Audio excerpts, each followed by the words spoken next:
Tapi dosa manusia ditanggungnya semua. Ajaran dari mana Upah itu? dosa adalah maut. Ajaran dari mana Upah itu? dosa semua.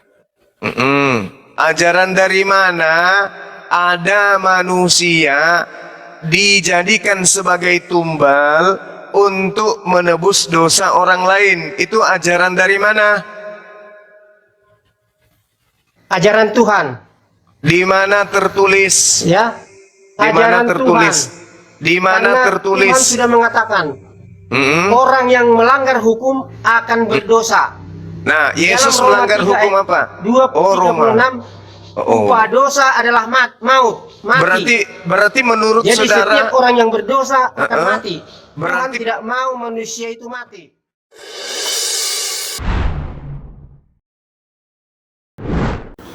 Bismillahirrahmanirrahim. Assalamualaikum warahmatullahi wabarakatuh. Kembali berjumpa dengan Gaung, channel debat lintas agama yang selalu bikin kita ketawa segar karena ulah oten yang selalu muter dan muter. Bahkan tidak jarang kita harus minum bodrek ya untuk meredakan sakit perut karena ketawa. Teman-teman yang dirahmati oleh Allah, kita semua tahu Oten ini selalu melawan biblosnya sendiri.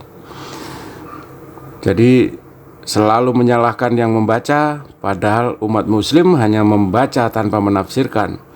Tapi begitu dibaca, mereka seakan kebakaran jenggot, karena jelas di biblosnya banyak ayat-ayat yang ya kurang layak ya untuk didengar kita sebagai manusia dewasa. Teman-teman yang dirahmati oleh Allah, mari kita dengarkan kegabrulan mereka. Selamat mendengarkan. terkutuklah orang yang mati di atas tiang salib apabila seseorang dihukum mati yang setara dengan perbuatan yang setimpal dengan hukuman mati, jangan kau biarkan mayatnya semalam-malaman di atas tiang, sebab orang yang mati terkutuk oleh Elohim. Nah tuh, jadi Elohim mengutuknya adalah Elohim, bukan orang Kristen. Orang Kristen itu muncul beberapa ratus tahun kemudian. Jadi yang mati di atas tiang salib itu adalah Yudas Iskariot, karena satu-satunya manusia yang terkutuk pada zaman Yesus hanyalah Yudas. Itu satu itu pasti tuh. Nah, Yesus tidak ada data di atas kertas ataupun sejarah yang kemudian bisa kita buktikan ada perbuatan Yesus yang membuat dirinya terkutuk. Tak ada satupun. Bahkan dikatakan dalam Kisah Para Rasul 4:27 sampai 23, Yesus ini adalah manusia suci. Yohanes 1 nomor 14, Yesus ini manusia yang dimuliakan sebelum dunia ada. Kemudian Yohanes 17 nomor 1, nomor 2, nomor 3, Yesus ini dipermuliakan oleh Allah. Kemudian Yesus dikatakan sebagai anak yang dikasihi oleh Allah. Jadi tidak mungkin dia terkutuk. Galatia 4 nomor 4, Yesus adalah orang yang sangat taat kepada perintah-perintah Tuhan. Jadi tidak ada alasannya Yesus itu terkutuk. Faktanya di dalam Galatia 3 nomor 13, orang yang mati di atas tiang salib adalah orang yang mati secara terkutuk. Yesus tidak terkutuk, yang terkutuk adalah Yudas. Maka dengan kata lain, selama ini 2000 tahun kurang lebih, saudara-saudara Kristen dengan valid dan sahih, sah demi hukum dan akal sehat, mereka menyembah Yudas. Itu. Nah sekarang saya masuk kepada tuduhan saudara bahwa umat Islam itu menyembah Ka'bah. Ka'bah ini adalah sebuah bangunan berbentuk kubus. Berbentuk kubus, dia adalah bangunan terdiri dari pasir, batu, semen, ya, apalagi lantai, dinding, ada plafon, ada kain penutupnya, di sudutnya juga ada batu dari surga. Lalu kemudian tak ada yang bisa mengatakan bahwa itu bukan batu. Semua manusia mengatakan batu. Sedangkan Allah Subhanahu wa ta'ala diterangkan dalam Al-Quran nih yang sangat familiar. Qul huwallahu ahad. Katakanlah bahwa Tuhan Allah itu Maha Esa. Esa itu artinya satu. Sementara di atas muka bumi ini batu itu bukan satu. Yesus juga disebut batu. Bahkan Allah di dalam kitabnya orang Yahudi juga disebut batu. Apa yang Anda tinggali sekarang juga batu. Nanti Anda mati juga ditutup oleh batu. Sementara Allah yang kami sembah itu ahad.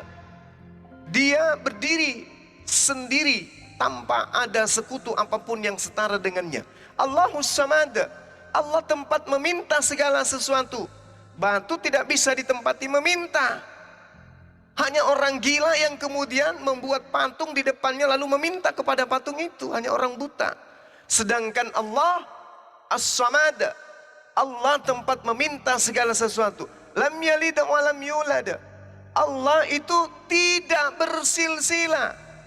Sedangkan batu itu bisa beranak. Batu itu punya Kok lari bang? Sakit ya? Walam yakul lahu kufuwan ahad. Dan tidak ada yang setara dengan dia.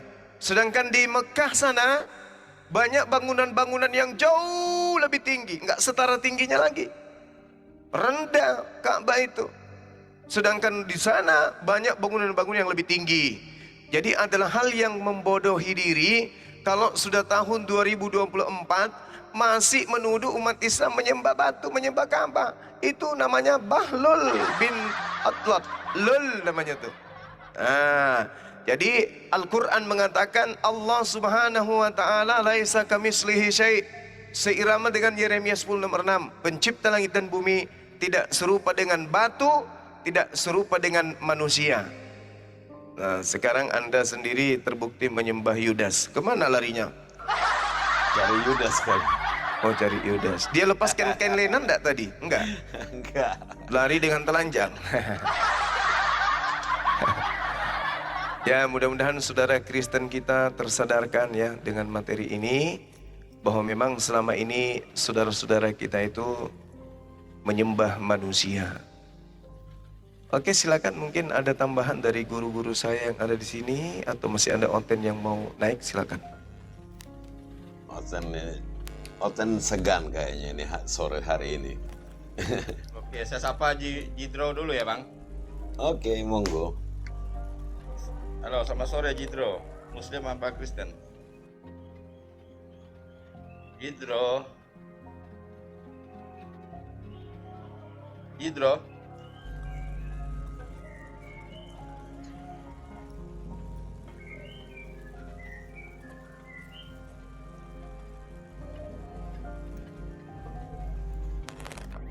Jidro?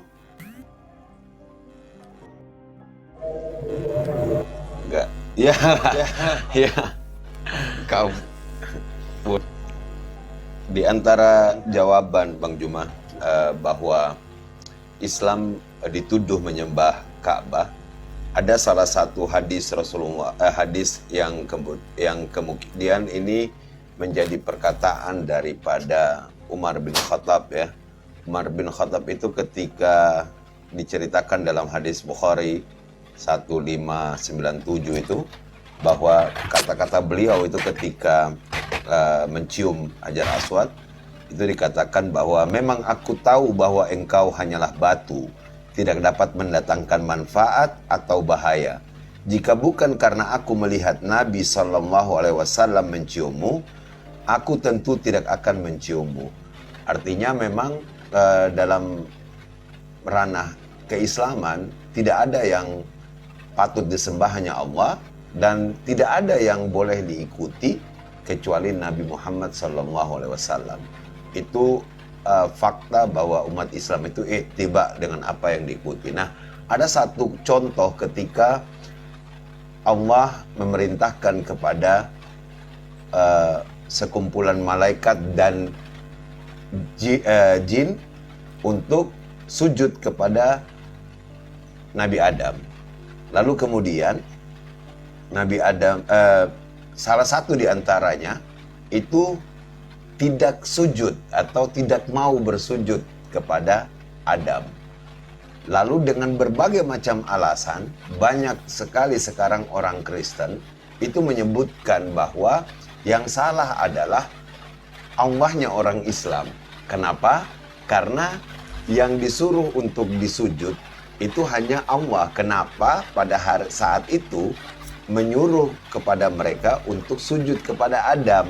Maka benarlah langkahnya jin dan kemudian disebut iblis itu untuk tidak sujud karena dia anggap dia paling pintar.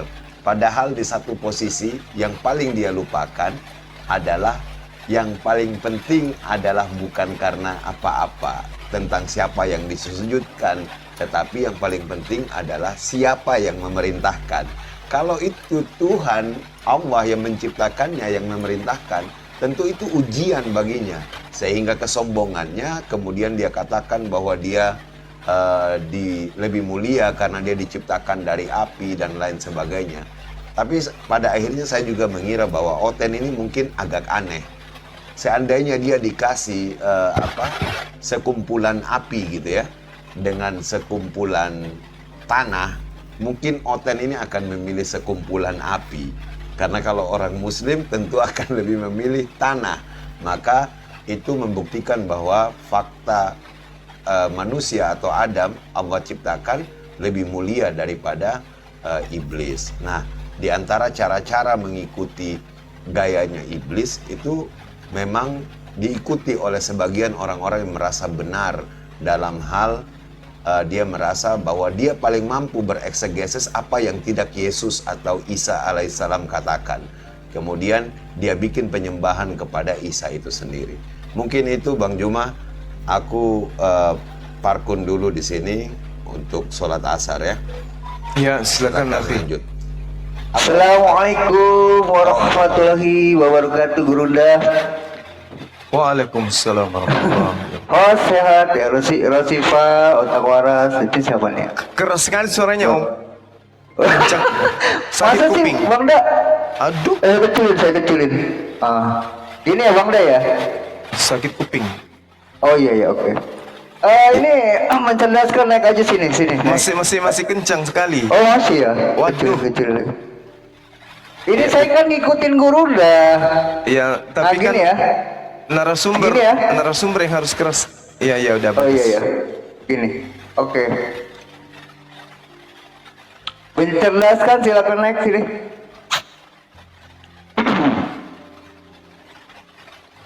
Mencerdaskan itu Muslim bang, yang itu bang, bukan Oten. Oh yang ini yang Islam ya.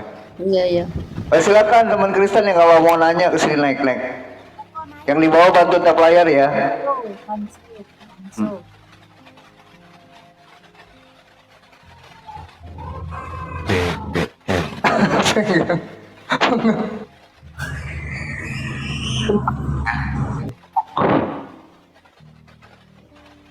Segini pas ya host?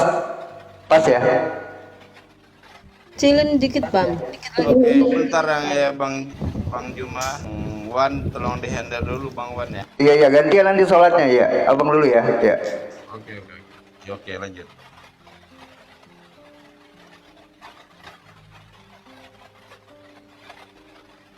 Ada bang.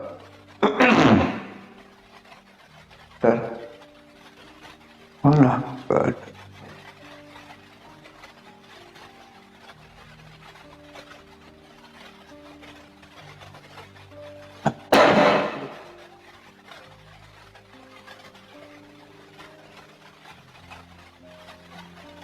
Hanzo lagi. Ya udah naik sini Hanzo. Bang Hanzo naik sini silakan. Bang Hanzo silakan naik sini. Lama kita nggak ngobrol. Kecil kan? Oh.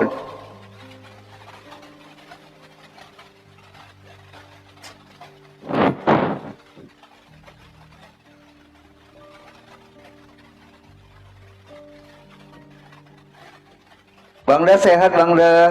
Alhamdulillah sehat. Alhamdulillah. Masih gede, bos kecil. Ini suaraku seperempat padahal loh.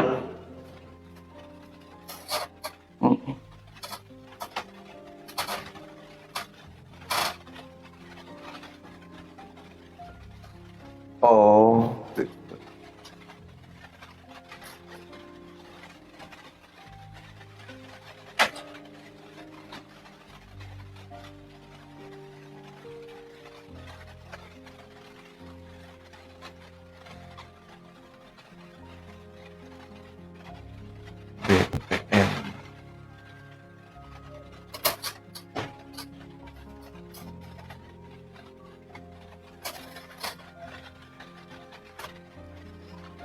Belum ada otennya ya? Bentar Bagda, udah gue undang.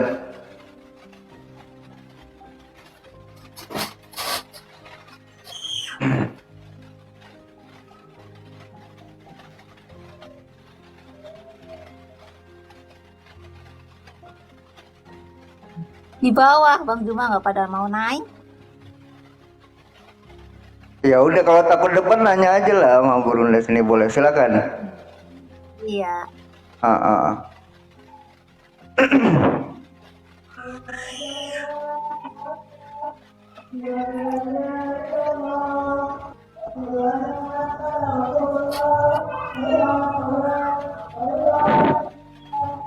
Siapa nih? Iya. Assalamualaikum. Oh, Muslim. Waalaikumsalam warahmatullahi wabarakatuh. Sehat Bang Juma? Sehat, alhamdulillah. Ini aku minta tolong coba dinaikin dari tadi typing aja si Koko itu, host. Katanya Kristen aja yang paling benar agama itu, naikin aja. Oh iya. Banget akunnya. Naikin dulu, host. Akunnya di private. Enggak bisa. Coba naik kok. Bisa ya? Ya buktikan lah sini Kristen kalau agama yang benar sini. Naik. Ya silakan menyembah manusia, silakan naik. Koko, lu dari tadi typing mulu. Oh, Hansa juga typing doang. Aduh Bang.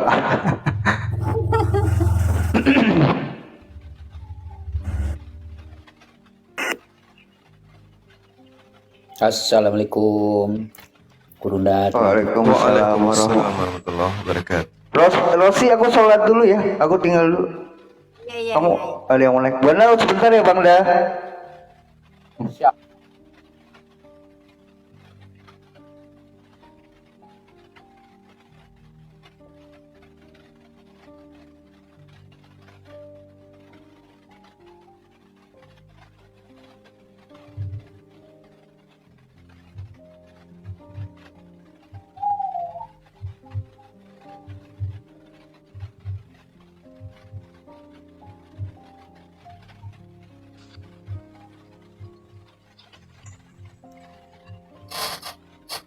Assalamualaikum Bang Juma. Waalaikumsalam warahmatullahi wabarakatuh. Wahaba Bang, sehat? Sehat, alhamdulillah sehat. Seperti biasanya. Itu aja Bang, saya mau sapa Bang Juma aja. Alhamdulillah. Bang ya, turun. Assalamualaikum.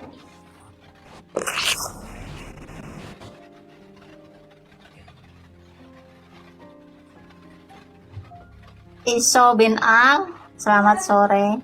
Ya, selamat sore. Selamat sore. Ya, Ya, Islam aku mau Kristen bertanya. Bang. Kristen, aku Kristen, Mbak. Oh iya, Kristen. silakan sama Gurunda. Nanti kalau di surga Yesus memanggil ibunya dengan panggilan apa? Adinda, Bang, Adinda. Adinda. Jadi ibunya memanggil kepada Yesus dengan panggilan Kakanda. Kakanda. Baguslah. Jadi pertanyaan aku begini, Bang. Nah, kalau di dunia Kristen ini kan kita punya, katakanlah ada Paus Roma Katolik dan Patriark Moskow Ortodoks ya. Nah, kalau di Islam itu siapa, Bang? Maksudnya?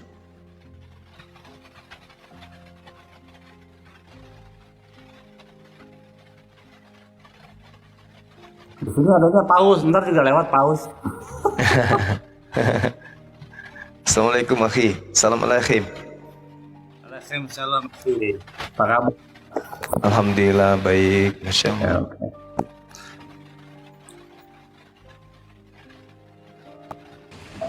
Sorry kemarin tidak sempat jumpa, sibuk kali. Insya Allah nanti bulan Mei saya ke Jakarta lagi, kita usahakan ngopi-ngopi kita ya. Siap. Amin. Ini aku baru nemu ini tadi Amsal 30 ayat 4. Iya. Itu diklaim kepada Yesus. Aku sampai bingung setengah mati itu. Kok bisa? Iya, dibilang siapa yang telah naik ke surga terus turun lagi? Siapa yang memukus angin dalam kain? Siapa yang membuat air apa gitu? Itu diarahkan kepada Yesus. Kan Yesus kan baru naik belum turun, jadi nggak cocok gitu untuk Yesus. Siapa yang naik ke surga lalu turun? Nah, itu. Surga di sini samayim, langit ya. Harusnya samayim bukan langit, bukan surga. Masya Allah. Ini kalau kita merujuk kepada yang naik turun samayim ini kan para malaikat ya. Betul. Ya, kenapa larinya ke Yudas ya?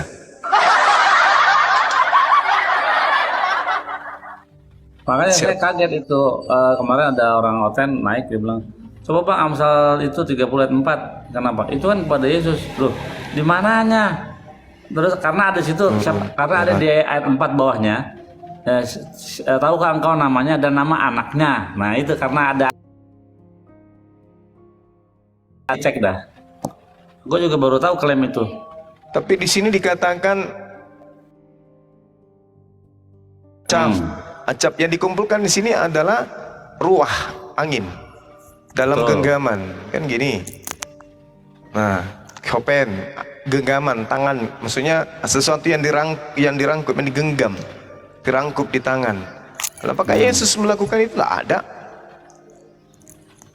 Nah itu yang fatal di bawahnya, yang anaknya itu menunjukkan kepada Yesus.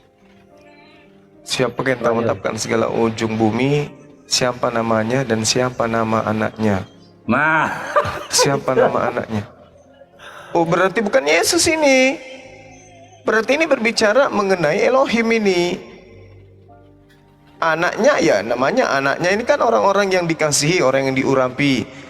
Siapa namanya dan siapa nama anaknya? Engkau tentu tahu. Nah, siapa namanya? Elohim. Siapa nama anaknya? Banyak, Yakub. betul. Nggak ada hubungannya dengan Yesus. Jauh kali. Betul. Nah, kalau di dalam dunia Kristen yang disebut anak Tuhan itu diambil secara literal gitu. Anak sebagai tubuh gitu. Gitu. Padahal kita mempelajarinya anak ini adalah orang yang saleh, hamba yang taat. Bukan anak biologis. Karena Tuhan itu bukan makhluk. Siapa namanya? Elohim, Hasem. Dan siapa nama anaknya? Yakub. Israel. Nah itu. Terus yang naik ke langit turun lagi. Nah itu Musa, karena Musa tuh kan naik sampai ke langit ke-7 Bang. Langit ke-7 dia naik untuk ambil Torah, dia turun ke bawah. Cari kerjaan ini orang. Kalau Yesus kan baru naik Bang, belum turun-turun sampai sekarang dia. Ini apa tuh gue bilang, agama Barat ini memang kadang lucu itu. Suka memaknai dalil kitabnya orang seenak perut. Tapi giliran dikasih Amsal 11:8, mewek dia langsung. Oh, itu nggak bisa dipakai untuk Yesus, kata dia. Nggak bisa dipakai itu. Dikasih Amsal 6 nomor 16, oh itu nggak boleh dipakai, Amsal itu jauh katanya. Giliran yang kayak gini Amsal 30 pakai. Aneh jangan. Aneh. Itu Afan Gurunda, itu di bawah tuh yang lintas waktu itu tolong di mute itu komennya itu kurang bagus itu. Nanti kena delik nanti. Dinaikkan aja ke sini. Tolong host di bawah tuh. Lintas waktu. Kalau dia panas itu dia. Iya. Terlampau vulgar ini komennya. Oke, syukron. Lanjut Gurunda. Iya, Masya Allah. Dan ini peringatannya ini terkait dengan apa yang kemudian disampaikan di dalam Amsal. Agur bin Yake dari Masa itu dikatakan jangan menambahi firman-Nya supaya engkau tidak ditegurnya dan dianggap pendusta. Jadi firman Tuhan yang datang kepada Bani Israel jangan ditambah-tambah, jangan dikurangi. Gak boleh. sama seperti Ulangan 4. Jangan kau tambahi, jangan kau kurangi. Jadi perjanjian baru nggak boleh masuk nyentil-nyentil di sini, nggak boleh. Tak boleh konsep dari barat ini tambah-tambahin masuk di kitabnya Bani Israel, tak boleh. Jauhkanlah daripadaku kecurangan dan kebohongan. Jangan berikan kepadaku kemiskinan atau kekayaan. Biarkanlah aku menikmati makanan yang menjadi bagianku. Artinya ajaran Bani Israel ini nggak boleh ditambah, nggak boleh dikurangi, nggak boleh dimasukkan ajaran-ajaran yang menyesatkan ke dalam. Nggak boleh. Jadi yang dimaksud dengan data nomor 4 itu tak ada hubungannya dengan Yudas, tak ada sama sekali. Tak ada juga hubungannya itu.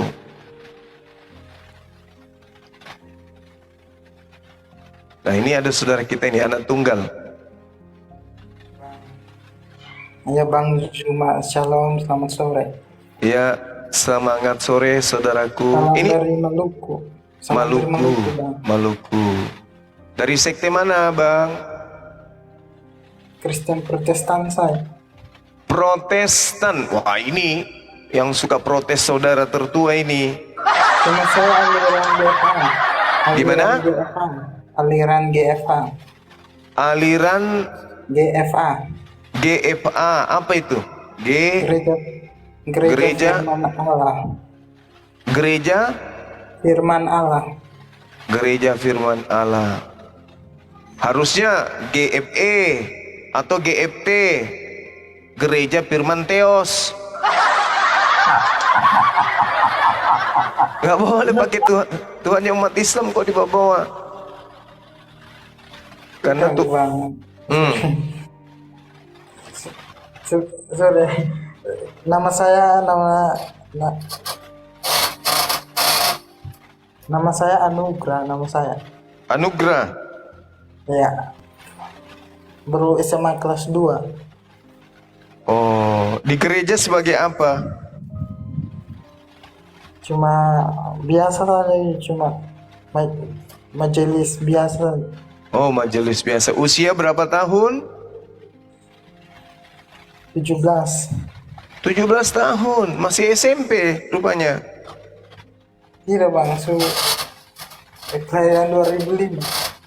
Oh, udah tamat SMP. SMA berarti kelas 3. SMA kelas 2. Kelas 2. Sudah lama ikut dialog-dialog lintas agama? Cuma masuk-masuk saja begini, cuma dengar-dengar aja. Oh, ada keluarga yang pernah Muslim atau dari sekte lain? Pernah keluarga ada yang Islam? Siapanya? Kakak saya Islam, kakak saya. Kakek Islam. Kakak Islam. Terus kenapa ndak ikut sama kakak? Ada yang salah dengan kakaknya? Tidak, kakak saya kan Kristen masuk Islam gitu. Nah, kenapa nggak ikut kakak? Nggak ikut aja Bang. Orang tua masih hidup? Masih Bang, masih. Mereka masih menyembah Yudas juga? Dia nggak suka masuk Islam. Kau ini maksa-maksa. Bukan masalah suka atau tidak suka. Iya, tapi kamu jangan maksa-maksa orang masuk Islam. Sopan sikit kau naik. Siapa yang maksa, Bang? Saya kan nanya kenapa. Kenapa? Jangan diturunkan. Kita cari orang yang keras kayak gitu. Naikkan lagi nanti. Dia nggak mau diam. Kurang ngerti saya. Iya, maksud saya kenapa masih betah nyembah Yudas gitu loh? Kenapa nggak ikut kakak meninggalkan penyembahan Yudas? Yudas berdengar Bang. Enggak kan, yang mati di atas tiang salib ini orang terkutuk atau orang mulia? Oh, Tuhan Yesus itu yang disalib. Iya, Yesus ini orang terkutuk atau orang mulia? Bukan terkutuk Bang. Dia cuma menebus dosa-dosa manusia saya. Waduh. Kan dikatakan di dalam kitab saudara, terkutuknya Yesus bukan karena terkutuknya akibat dosa-dosa orang Roma, orang Barat. Tapi terkutuknya Yesus karena kutuk Taurat. Sejak kapan Taurat Tuhan itu kutuk? Siapa yang ngajarin? Justru orang yang tidak melaksanakan Taurat itulah yang terkutuk. Jadi Taurat datang untuk menghilangkan kutuk, bukan Taurat datang menjadikan manusia jadi terkutuk. Kebalik. Sedangkan di dalam Galatia 3 nomor 13, Kristus telah menebus kita dari kutuk Taurat. Sejak kapan Taurat itu adalah kutuk? Sorry Bang Iwan. Dalam dosa. Soalnya saya belum belajar. Itu dia.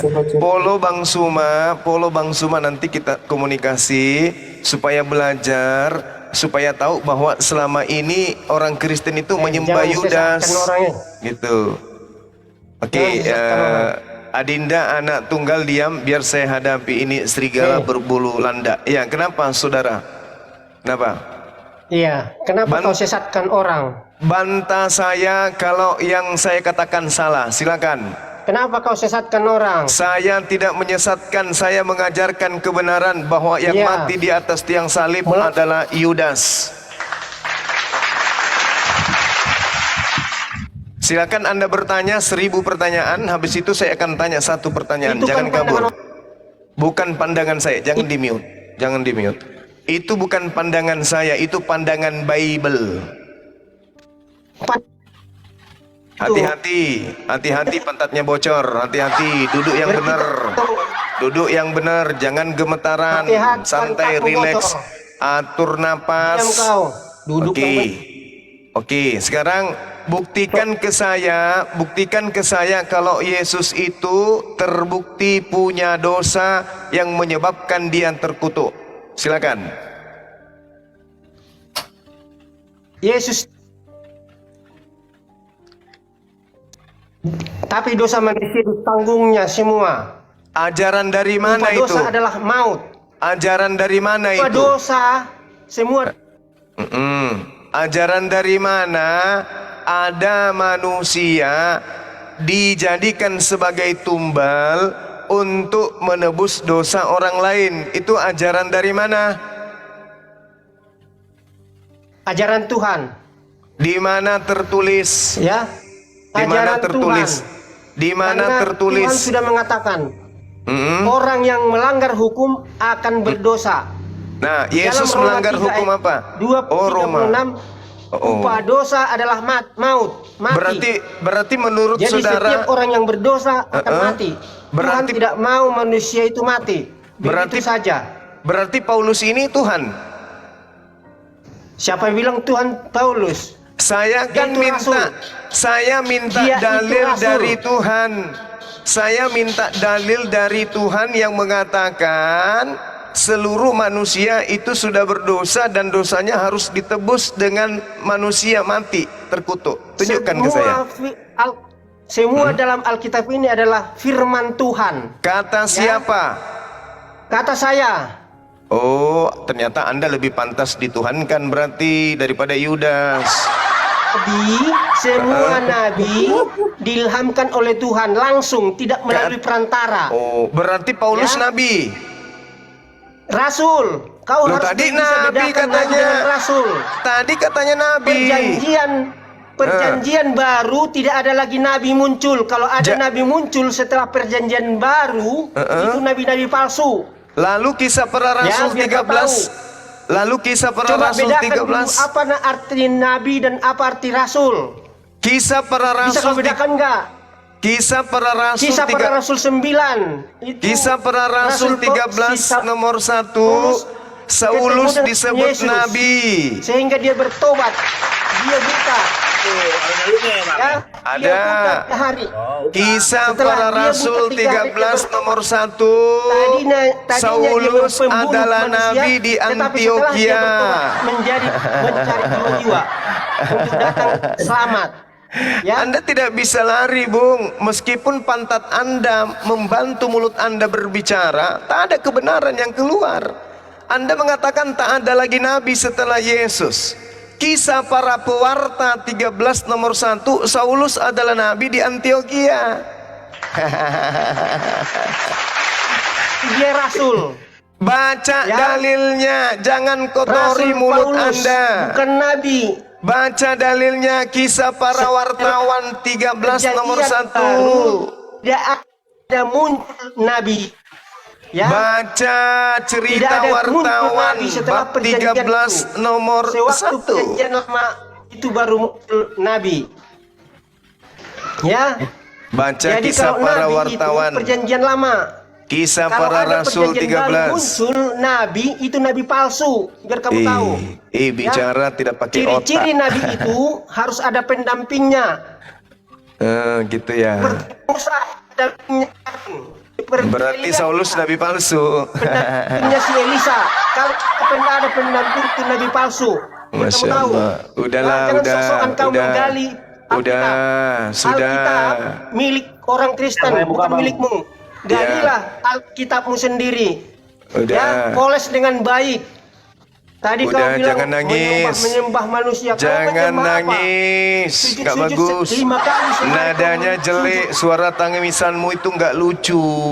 Kisah para rasul berapa, Bang? 13 nomor 1. Ya, sujud kau 5 kali sehari kau menyembah. Ya. Kau sembah siapa?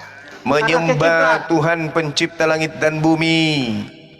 Yesaya 66 nomor 23. Seluruh manusia akan datang kepadaku, sujud beribadah menyembah kepadaku. Sujud karena ada wujud.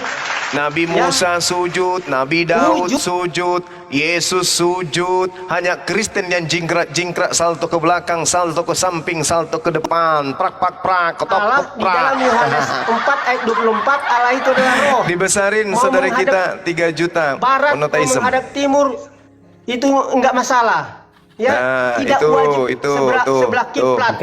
Tidak wajib. Bang ya. Jadi karena kita menyembah karena ada wujud. Ini dalilnya. Apa yang disembah kalau nggak ada wujud?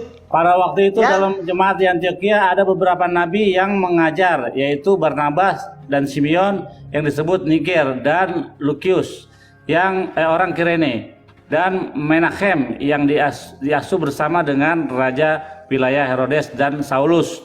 Saulus nabi, Bang. Jadi Saulus nabi palsu. Tanggapan manusia itu adalah nabi, tanggapan yang sebenarnya adalah rasul. Itu tanggapan. Tadi katanya kamu mengatakan semua tulisan di dalam kitabmu itu firman Tuhan.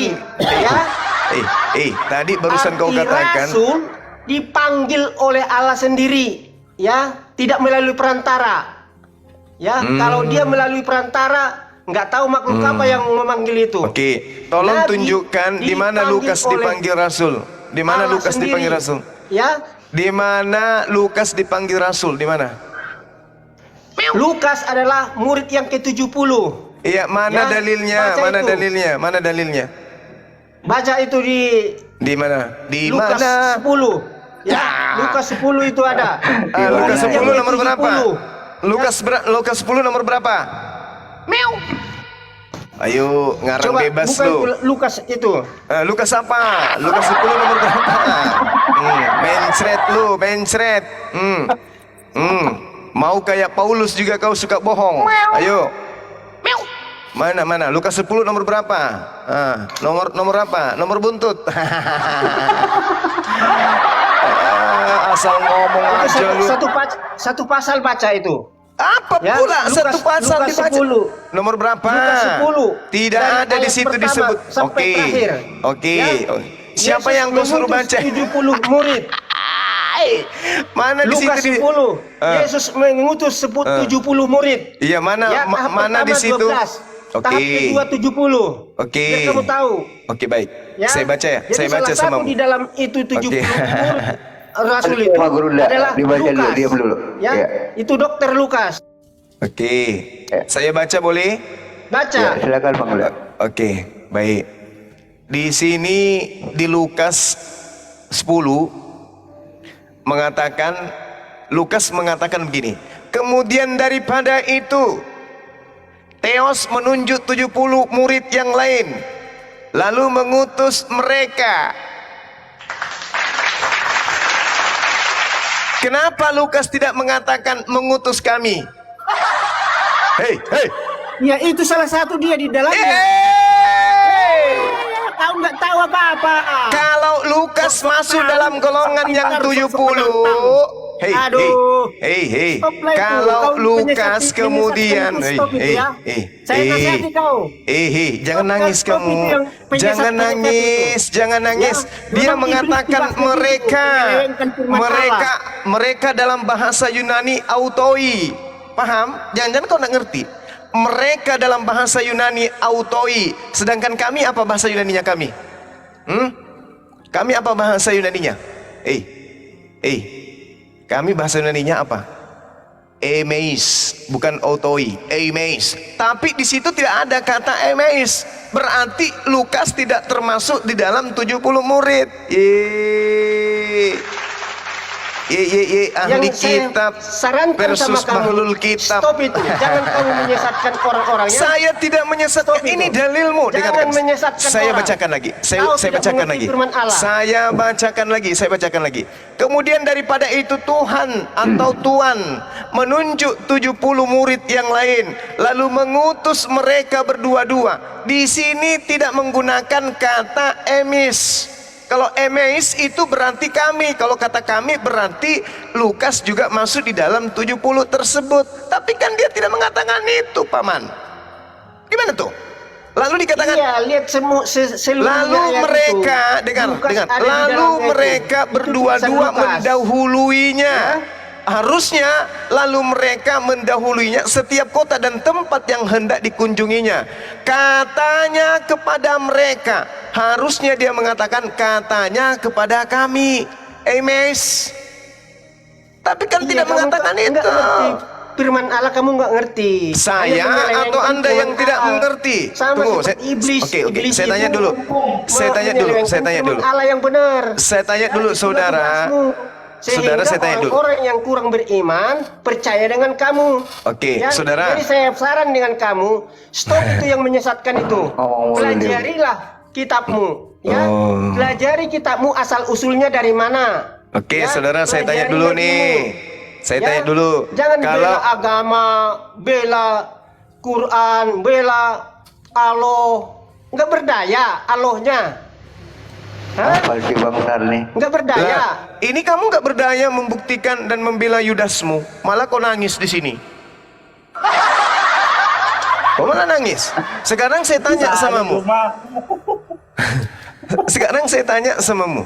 Kalau kamu bercerita tentang dirimu, bisa nggak kau menggunakan kata mereka? Misalnya nih, kau cerita sama saya, Bang Suma, ya apa? Mereka akan pergi besok ke Jakarta. Apakah orang yang mendengarkan Anda ini akan memahami bahwa kamu akan ke Jakarta besok? Tidak kan? Kenapa? Karena kamu menggunakan kata mereka. Kalau Anda mengatakan kata kami besok ke Jakarta, barulah saya paham dan bertanya bisa kepada aja saudara. Itu kami. Coba. Mereka itu mungkin udah masuk kelompok itu. Dasar bahlul pemakan kutu. Mana bisa kayak gitu? Kamu belajar dari mana? Hah? Siapa yang ngajarin? Itulah gunanya otak dipakai, disimpan di kepala, bukan disimpan di kulkas. Masuk gereja otak disimpan, sendal alas kaki dibawa masuk. Apa urusanmu? Katanya bela Tuhan tadi. Sekarang bela urusanmu dirimu Anda, bela diri Anda saya nggak bisa. Apa urusanmu? Apa urusanmu? Melihat dari luar, ya. Tuhan melihat dari hati. Ya. Tidak. Bagaimana sekarang, orang yang miskin itu? Yang sekarang coba kamu ceritakan dirimu dengan menggunakan kata mereka. Coba. Allah nggak kenal kau. Coba kamu ceritakan dirimu dengan menggunakan kata mereka. Coba. Allah nggak kamu kenal.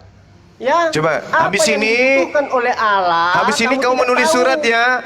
Pada hari Senin. Jadi, tanggal 4 Februari. Gereja apa, mereka berdialog dengan Bang Suma. Nanti ditanya tuh sama temanmu, siapa-siapa aja yang berdialog dengan Bang Suma hari ini, kamu akan berkata saya. Loh, kok kau katakan kata mereka? Karena saya sungsang gitu. Mabuk. Iya, itu kan otakmu. Mengatakan itu otakmu, bukan Lah, otak coba saya. kau ceritakan dirimu dengan menggunakan kata mereka. Apa Coba. salahnya kami? Mereka. Coba kau Apa ceritakan salahnya? dirimu. Mereka tapi sudah dia diikut di dalamnya. Coba Bukan kamu saya bilang, supaya bentuk kau satu pintar, kalimat. supaya kau Coba mengerti. kamu Buka bentuk satu Google. kalimat. Siapa-siapa di itu mana nama-nama, kamu adalah ya, pelakunya di siapa-siapa dalam dan itu kamu nama-nama. menggunakan kata mereka. Coba kau bikin Bang satu Juma, kalimat. Bang Juma bentar, ini aku lawannya ini. Oh, nggak usah Bang Macan. Ini lagi sama Bang Juma dulu. Bang Macan diam dulu. Nyerocos Bang aja. Macan diam dulu. Ya, Google. Itu ada itu nama-nama Sabar, saudaraku, sabar. 70 murid itu. Ya, Ada di sekarang situ. kamu Salah satunya tunjukkan Lukas. ke saya satu Matius. kalimat dari kamu. Ya. Kamu menggunakan kata mereka dan kamu pelakunya di dalam. Coba, saya dengarkan ya. 1, 2, 3. Yang lain diam. Ya, apa salahnya mereka? Tapi saya ikut di dalamnya. Kami bang, kalau itu kami bisa, kalau mereka enggak. Coba, mana kalimatnya? Ibu dan ayahku melahirkan mereka. Ada enggak di situ kamu? Sementara Ini kamu kan sudah apa? Menyiarkan ke publik. Dia itu menyiarkan ke publik. Ke publik Ya, apa? kamu Ke tahu. publik? Hei, Jadi ke publik. dia di dalamnya. Baca Dia nomor di 1. dalamnya. Mereka. Baca Ya, Lukas dia nomor udah 1. di dalamnya. Lukas nomor 1 Sudah saya kau baca. bilang supaya kamu pintar, bukanlah Google. Nih, Nama-nama yang 70 murid itu siapa-siapa ajarin saja. nih. Nanti Di mute dulu, semua di mute nih, tak Ngomong ajarin. dulu, Bang Sarni. Kamu mengatakan Lukas itu diajarkan kepada publik. Nih. Theophilus yang mulia, banyak orang yang telah berusaha menyusun suatu berita tentang peristiwa-peristiwa yang terjadi di antara kita. Iya, makanya banyak orang, banyak. Diam dulu Bang Sar, gantian ngomongnya. Karena itu setelah aku menyelidiki, nih dia pakai kata aku. Setelah aku menyelidiki segala peristiwa Menulis. itu, Sama ini dia menggunakan kata aku nih. banyak wartawan yang datang. Kau sebut sendiri wartawan, sanad dah kau. Karena itu setelah aku menyelidiki segala peristiwa itu dengan seksama dari asal mulanya, aku Lukas mengambil keputusan untuk membukukannya dengan teratur untukmu siapa? Satu orang, bukan untuk publik, tapi satu orang saja. Siapa? Kaisar Theophilus. Parah ini Oten, kelamaan yang Bayudas ya kayak gini. Itu Sungsang. Google supaya kamu tahu kenapa? nama-nama murid yang 70 itu nanti tercantum Yang di dalam tahu semua. itu, 70 yang murid. tahu itu kan Ya, Lukas. ada salah satunya Lukas. Dari mana kamu tahu? Kau tunjukkanlah Dari Lukas mana kamu 10. tahu? Dari Alkitab. Lukas 10 kan? Iya, baca Nah, di itu. sini Lukas 10. Nanti buka Google. Ya, Di buka Lukas Google. 10, di Ya. Di Buka Lukas 10. Google, nama-nama 70 murid. Nanti Lukas 10 terpampang itu semua ngapain nama-nama di situ. gologel? Kenapa kamu gologel? Ini Lukas sendiri yang mengaku. Lukas sendiri yang mengaku ke-70 murid itu tidak termasuk dirinya di dalam. Makanya Di dia dalamnya, mengatakan sedangkan mereka. Ini ada tulisan si Lukas. Ya, ini Kalau dia ada tulisan saudara, kalau saudara Iya. menggunakan kata mereka, Matius, Markus, Lukas. saudara, kalau Anda menggunakan kata mereka, apakah Anda masuk di dalamnya? Boleh jadi. Bagaimana caranya? Mereka pergi ke pasar. Caranya Bagaimana? karena mereka itu termasuk kelompoknya. Ya, kelompok dari 70 itu. Kelompok serigala. Ya. Serigala nyembah Yudas ini parah. Jadi, kamu sebenarnya hanya modal ngomong doang. Lah kamu apa? Kamu modal apa? Modal Ya. sungsang. Saya modal Alkitab. Lah ini Ya, justru saya modal Bibelmu. Alkitab. Ini Apa yang Bibelmu. tertulis dan tersirat di Kamu itu sebenarnya tidak boleh menyebut kitabmu dengan sebutan Alkitab, nggak boleh, haram hukumnya. tulis dan Karena Alkitab itu artinya sebuah Saya kitab. Kalau sebuah kitab berarti satu kitab, sementara kitabmu ada 467 kali banyak kitabnya, kitabmu banyak. Kalau kamu mau kitabmu itu bahasa Arab, harus kau sebut kutubun. buku-buku yang di clipping, kitabnya Yahudi diambil, kitabnya Roma diambil, kitabnya orang Efesus diambil, dikumpul jadi clipping. Itu nggak bisa disebut Alkitab. Diambil. Alkitab itu satu buku maksudnya. Iya, satu buku Alkitab namanya, terdiri dari nenekmu kiper. Perjanjian bisa. Perjanjian lama. Udah, masuk dulu ke sini. Yang tadi. Mana buktikan Lukas itu 70 murid, sementara Lukas mengatakan bukan, aku tidak termasuk. Andaikan aku termasuk ke 70 murid, maka aku akan mengatakan kami. Lalu Yesus berkata kepada kami. Kalau kelompok dia, maka dia akan mengatakan kami. Iya. Kalau dia kelompok mereka, maka dia mengatakan kami, bukan mereka. Biar kamu tahu ya, bukalah di Google, ada di situ siapa-siapa nama 70 murid itu. Nah, nanti itu yang di Google itu yang nulis semua. Nama itu siapa? Firman Tuhan juga. Apanya? Firman Tuhan itu yang di Google yang mau dibuka, firman Tuhan juga. Semua firman Tuhan di dalam Alkitab ini. Oh, baik. Apa di Google apa di Google? Apa yang saya ketik di Google? Mana HP saya? Tunggu dulu, aku buka Google dulu. Yes. Jelas. Buka Google. Apa rencana Tuhan? Tunggu. Di mana di Google? Di mana di Google tertulis 70 murid? Hei. Ya, bukalah. Nanti terbuka itu. 70 nama-nama murid. 70 murid. Oke, Ya. saya ketik ya. Nama-nama ke-70 murid Yudas. Oke. Kok Yudas? Lah kan yang kau sembah Yudas sakit. Di sini ditulis. Kenapa kau lari ke Yudas? Ini firman Tuhan. Ini firman Tuhan menurutmu nih. Apa ini? Ensiklopedia Dunia. 70 murid. Klik di sini untuk melihat pengumuman SBMPTN 2023. Ini firman Tuhan juga. Ikon dari 70 rasul. 70 rasul adalah murid-murid Yesus. Ada nama-namanya di situ. Iya. Mula-mula yang dicatat dalam Injil Lukas bagian Perjanjian Baru di Alkitab Kristen. Dalam tradisi gereja-gereja timur 70 rasul, sedangkan gereja-gereja barat menyebutkan murid-murid. Dicatat dalam Katolik Ensiklopedia bahwa murid-murid ini bukan orang banyak yang mengurmuni Kristus, melainkan satu kelompok kecil pengikutnya. Ini firman Tuhan ini. Ini firman Tuhan. Iya, sebagian lihat. Ada sebagian saya katakan. Suatu peristiwa. Mama. Ada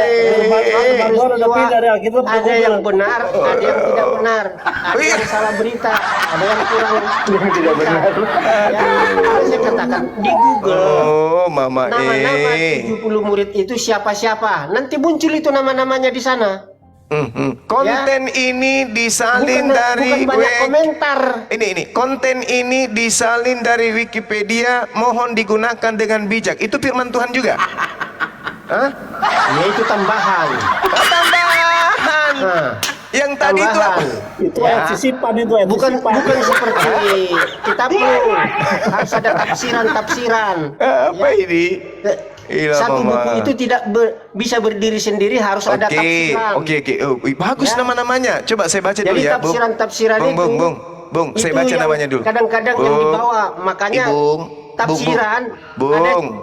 Bung, saya baca dulu nama-namanya, Bung. Bagus ini namanya.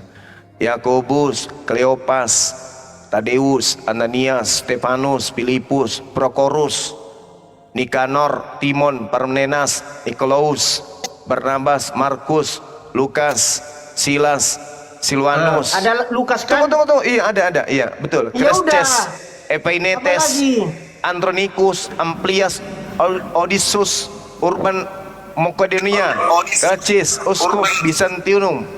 Apalagi nih? Heracea, Pligelus, Efesus, Hermogenes, Demas, Apeles.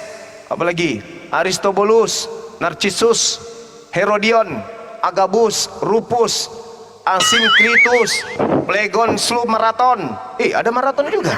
Hermes, Dalmatia. Kayak nama orang Bugis. Ada juga dari Bugis Rasulnya Yesus. Dalmatia, Nona Dalmatia.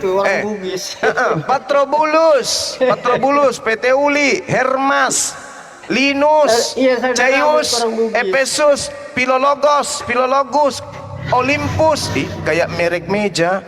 Olympus, Lucius, Yason, Sasipater, Tertius, Erastus, Quartus, Apollo, Caesarea, Kepas, Secetenes, Koloponia, Tikus, menrasi anak buaya. Apa Proditus, Kaisar, Markus, Apollonia, Justus, Artemas, Listra, Klemes, Sirdinia, Onisiphorus, Titikuis, Karpus, Trace, Pedus, Antiok, Aristarchus, Markus, Senas, Pelemon, Aristarchus, Trapimus, Rakus, Kakus, banyak kali ini us semua ini apa ini? Terus saya boleh bertanya dengan yang diutus ini, mana tulisan-tulisan mereka di dalam kitab Anda sebagai orang Kristen dari Barat? Mana? Contoh misalnya, saya minta kitabnya Senas, Aristarchus, Karpos, Epedus, Tricrus, Aminus, Anus, Artemas, Justus, Markus, Caesar. Markus ada. Nah ini kitab-kitabnya yang lain ini mana? Tunjukkan kepada saya. Ada? Kalau semua dituliskan Juma, dunia ini nggak muat jadi yang alasan sungsang yang dipilih oleh Allah yang bermanfaat, yang bertujuan menyelamatkan umat manusia. Berarti ada Jadi firman Tuhan yang disembunyikan. Di mana tertulis Lukas? Kau bilang. Kan ada kau baca tadi kan Lukas, iya, itu tapi ini salah satu murid tapi Yesus, ini bukan firman Tuhan, ini tradisi Kristen. Rasul Yesus. Ini tradisi Kristen. Saya Jadi bacakan ya. salah satu Peringatan sinaksis untuk 70 rasul di gereja Ortodoks Timur dilakukan setiap tanggal 4 Januari. Orang-orang yang dianggap termasuk 70 rasul itu juga mempunyai hari-hari peringatan sendiri-sendiri di sepanjang tahun liturgis.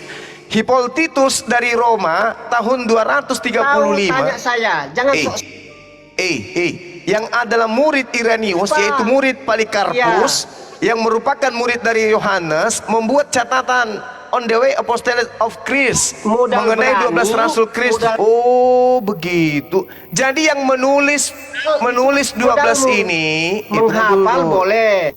Ini saya tidak menghafal, kau suruh saya ke Google tadi. Pak Sar, turun saja Pak Sar, gak ada gunanya Pak. Berani. Kau suruh tadi saya buka Google. Pak Sar, turun saja Pak Sar, saya.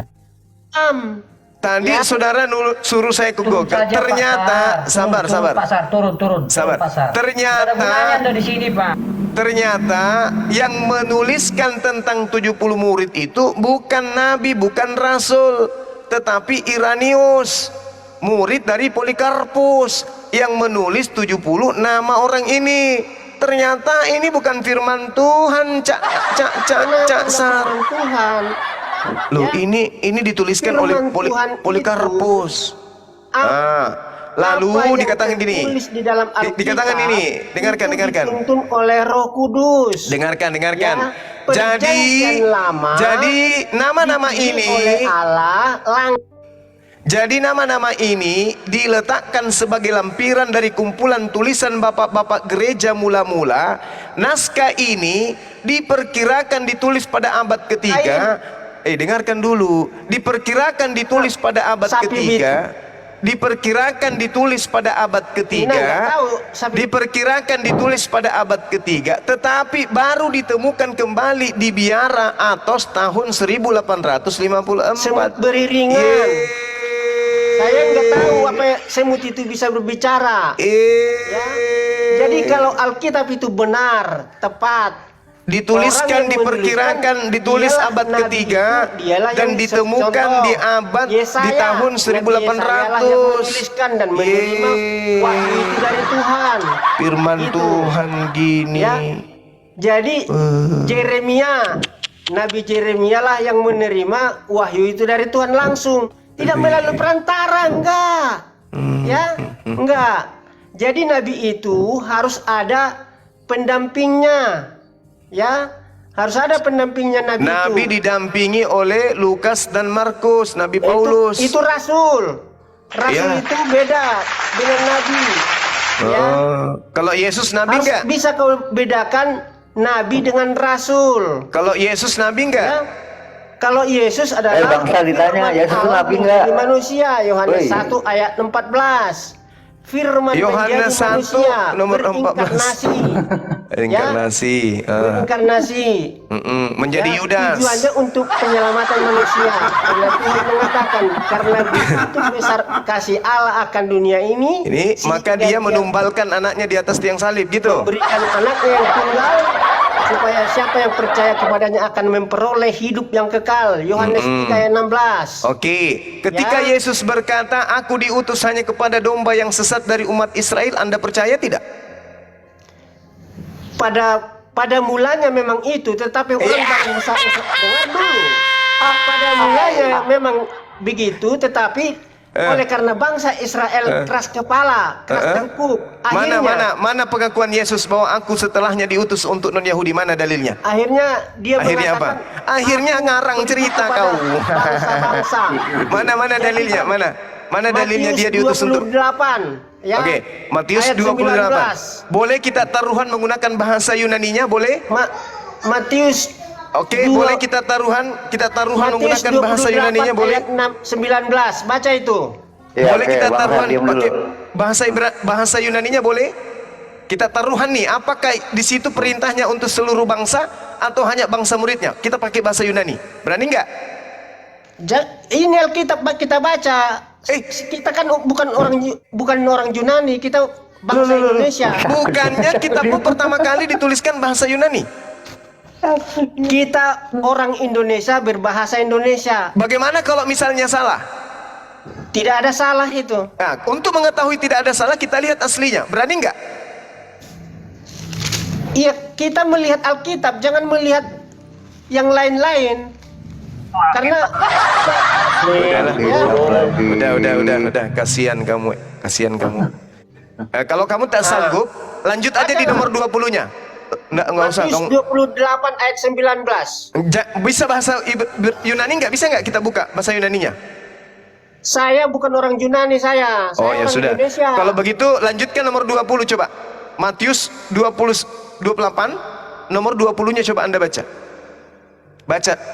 Dan Saya mau ajarlah mereka melakukan segala sesuatu yang telah kuperintahkan kepadamu. Oke, tolong Dan ketahuilah, tunjukkan. Oke. Aku menyertai kamu senantiasa sampai kepada akhir zaman. Oke, kalau Kristen ini kalau Kristen ini murid Yesus, tolong tunjukkan perintah Yesus menyembah dirinya. Silakan. Yesus tidak pernah kena kau kan? Kena kau kan? Ini Matius 20. Dari apanya kita Matius tahu 28 nomor 20 mengatakan, dan ajarlah mereka melakukan segala sesuatu yang telah kuperintahkan kepadamu. Kalau muridmu, mana perintahnya Yesus untuk menyembah dirinya? Benar. Mana perintahnya? Udah saya katakan. Mana perintahnya Yesus untuk makan babi? Mana? Tidak. Mana perintahnya ibadah hari Minggu di gereja? Mana? Saya tidak beribadah hari Minggu. Saya berhari Sabat. Mana perintahnya ibadah hari Sabtu untuk non-Yahudi? Mana? Ada. Untuk non-Yahudi mana? Ingat dan kuduskan hari Sabat. Itu diperintahkan kepada siapa? Keluaran 20. Tahu, itu diperintahkan untuk siapa? Kepada semua umat. Di mana dalilnya? Keluaran 20. Untuk seluruh umat ada di situ Keluaran 20? Ada.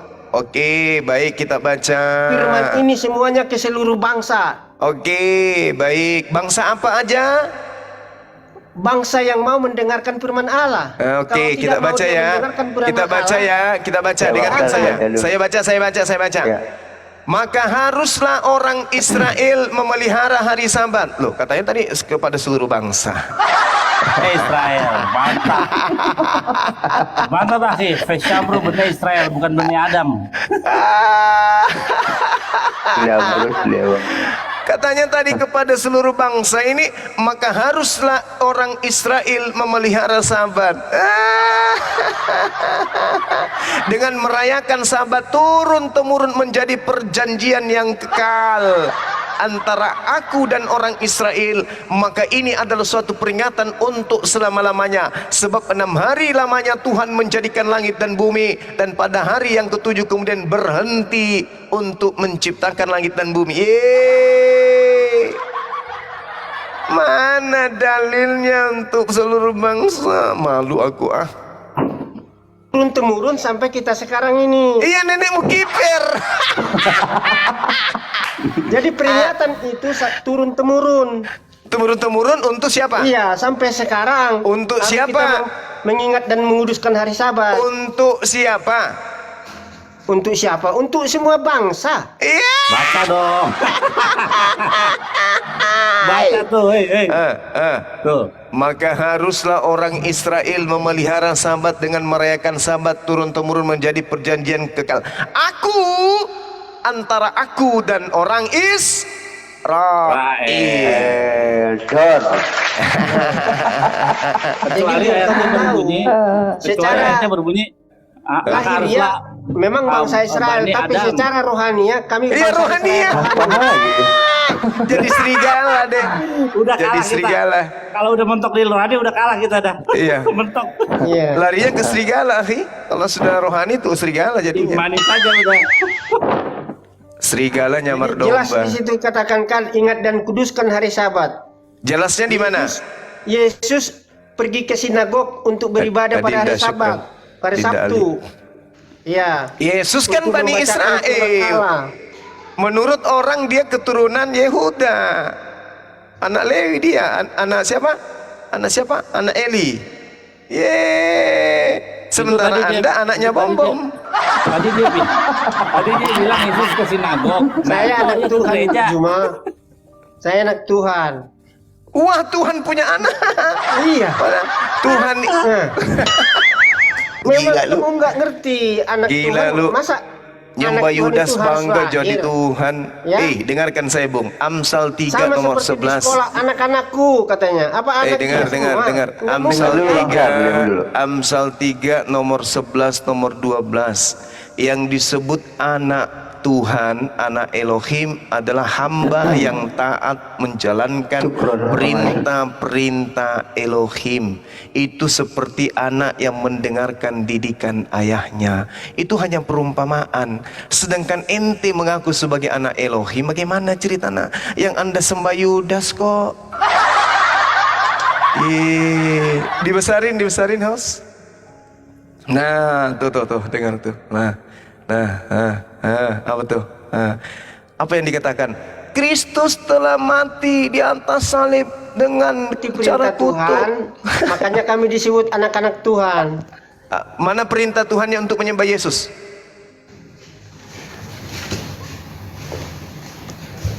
Udah saya bilang, Yesus itu tidak haus untuk Ya karena memang dia bukan Tuhan, makanya dia tidak haus. Dari sejarahnya, orang-orang Majus mereka dari tahu kecil bahwa itu Tuhan, makanya mereka sembah. Oke, Majus ini penyembah apa? Nggak tahu apa menyembah apa di mereka. Berarti kalau Majus menyembah Yesus, dengar. Kalau Majus menyembah Yesus, Anda mencontoh orang Majus, berarti Anda pengikut orang Loh, tadi Anda bilang. Tadi Anda bilang menyembah Yesus, yaitu Majus. orang Majus. Nah, Anda juga menyembah Yesus, berarti Anda dengan Majus sama, betul?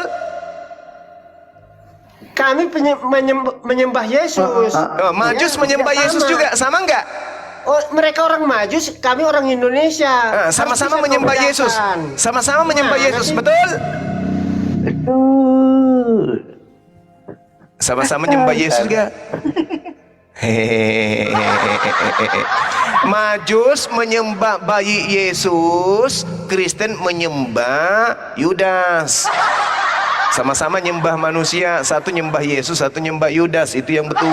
Mana tertulis? Yang mati terkutuk di atas tiang salib siapa? Yesus. Mana dalilnya? Yesus itu terkutuk. Mana dalilnya Yesus terkutuk? Dia menerima kutukan, bukan terkutuk. Dari mana ilmunya dia menerima kutukan? Udah saya katakan tadi bahwa dosa itu adalah disimbolkan menjadi itu ilmu kutuk. dari mana? Simbol itu Ilmu dari mana? Dari mana? Ya. Roma 3 ayat Roma itu sudah tertulis sebelum Yesus disalibkan atau belakangan baru dibuat-buat? Setelah peristiwa itu baru terjadi. Berarti dikarang belakangan. Nah sekarang begini, saya tanya sama saudara. Dengarkan saya baik-baik, saudara Sar. Dengarkan, saudara Sar, dengarkan saya. Dengarkan saya, saudara Sar, dengarkan saya. Tolong kamu tunjukkan ke saya apa sebabnya orang Yahudi menyerahkan Yesus pada masa itu. Apa sebabnya orang Yahudi menyerahkan Yesus kepada Romawi untuk disalibkan? Tolong tunjukkan datanya. Orang Romawi menyalibkan Yesus karena mereka tidak percaya kepada Yesus. Tidak percaya sebagai? Tidak percaya kepada Yesus, bahwa Yesus adalah Tuhan. Nenek, kenapa larinya ke situ? Orang-orang Romawi. Mana dalilnya? Mana dalilnya? Tunjukkan. Mana dalilnya? Orang-orang Romawi menyalibkan Yesus karena tidak percaya Yesus adalah Tuhan. Mana dalilnya? Mana dalilnya? Bacalah di dalam Matius, Markus, Lukas itu semua ada di situ. Bagaimana kalau saya bacakan Yohanes? Kalau saya bacakan Yohanes, iya. Saya bacakan ya. Bacakan. Oke. Biar saya terangkan. Nanti kalau udah kau baca saya terangkan ya. Oke, baik-baik. Dengarkan baik-baik ya. Banyak orang Yahudi datang melawat Maria dan menyaksikan sendiri mukjizat Yesus dan percaya kepada Yesus. Tetapi ada yang pergi kepada orang Farisi menceritakan kepada mereka apa yang dibuat Yesus. Lalu imam kepala dan orang Farisi memanggil mahkamah agama untuk berkumpul dan berkata kepada mereka, apa yang harus kita buat? Yesus ini membuat banyak mujizat.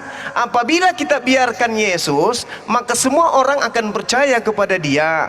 Dan kalau orang semua percaya kepada Yesus, maka orang-orang Roma akan datang dan merampas tempat suci kita serta merampas bangsa kita. Jadi apa sebabnya? Tunggu. Jelas ya?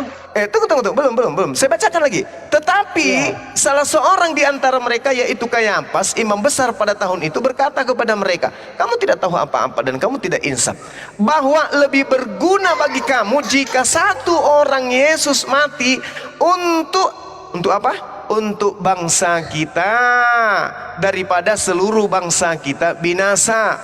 Jadi tujuan Yesus mati untuk supaya bangsa Israel tidak binasa. Hal itu dikatakannya bukan dari dirinya sendiri, tetapi sebagai imam besar pada tahun itu dia bernubuat. Nah, dia baru bikin nubuat nih. Apa bunyi nubuatnya? Yesus akan mati untuk bangsa kita. Itu nubuatnya. Mana di sini dikatakan? Mana dikatakan di sini ketika dikatakan mulai hari itu mereka sepakat membunuh Yesus agar Romawi tidak merampas bangsa mereka. Nah, mana tunjukkan di mana tertulis mulai hari itu Yesus ingin dibunuh karena dosa waris. Mana ditertulis di mana? Pada zaman dulu pada zaman dulu orang mencari kekuasaan. Jangankan dulu, sekarang juga. Apa hubungannya dengan kekuasaan ini? Baru pemilihan ini, partai-partai merebut kekuasaan. Orang Yahudi berkumpul, ahli Taurat berkumpul, imam berkumpul, pemerintahan mahkamah agama berkumpul. Mereka ini adalah penggawa-penggawa Torah. Mereka ini adalah ahli kitab. Mereka yang mengerti Yeremia 53, mereka yang mengerti Mazmur 22, mereka mengerti semua tentang data-data yang diambil Barat sebagai alasan nubuat untuk kematian Yudas. Sedangkan ini cerita yang ada pada masa itu, mereka bersepakat membunuh Yesus karena mereka takut bangsanya dirampas oleh Roma. Tak ada hubungannya dengan dosa waris, tak ada hubungannya dengan Kristen, tak ada. Ya, satu-satu kita bahas biar kamu mengerti. Coba kamu tunjukkan, saudara Sar, apa tujuan orang Yahudi ingin membunuh Yesus. Ini sudah saya tunjukkan. Tujuan orang Yahudi ingin membunuh Yesus karena unsur ekonomi dan unsur politik. Jawab, gimana sih? Nah, di di sini dalilnya. Iya. Dengarkan. Kalau kamu bertanya, Di sini jangan dalilnya. jawab. Kalau Makanya kamu diam jawab, dulu. berarti Kalau saya kamu ngomong Anda diam. Gantian kita. Di sini dalilnya. kesimpulan dari kitab orang lain itu tidak benar. Dengarkan dulu saya. Dengarkan Di sini dulu. dalilnya. Di sini dalilnya. Orang-orang Yahudi, imam-imam kepala, mahkamah Ulang dari agama. kitab orang lain. Diam dulu, Tidak boleh. Diam dulu, Ini yang tertulis. Diam dulu, sabar. Diam Itu dulu bukan ya. Diam dulu. Di sini di Yohanes 11 tertulis imam kepala berkumpul, orang Yahudi berkumpul, mahkamah agama berkumpul, orang Farisi berkumpul. Jadi seluruh kekuatan Bani Israel pada masa itu berkumpul. Apa kesimpulannya? Apa kesimpulannya mereka berkumpul? Mereka ingin membunuh Yesus. Mereka ingin membunuh Yesus karena mereka khawatir kalau semakin banyak yang percaya kepada Yesus, maka orang-orang ini akan tidak membayar perpuluhan. Kalau tidak membayar upeti, maka orang Roma akan datang merampas tempat suci mereka dan merampas bangsa mereka.